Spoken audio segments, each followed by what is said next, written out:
կապված Նիկոլի տեսանկյունը շատ տպավորիչ է, եկեք ազնիվ լինենք 8 տարի առաջ ոչ ոք այստեղ չէր գա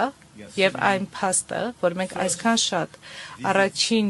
այցեր ունենք ձեր երկիր, իսկապես լավ ցուցանիշ է, որովհետեւ 8 տարի առաջ այս երկիրը շատ սեղանի շուրջ նստած բազմաթիվ երկրների կողմից դիտարկվում էր որպես Ռուսաստանի դե ֆակտո արմանյակ եւ Նիկոլը կազմակերպեց Թավշյա հեղափոխությունը եւ այն որոշեց ապառիսկայնացնել երկիրը եւ շահեց դրա արդյունքում եւ այն որոշեց որ խաղաղությունը եւ Եվրոպան առաջնային ձգտումն են եւ այն դիմադրությունը որ կա Ուկրաինայում Հայաստանի ռազմավարությունը այն ինչ որ արվեց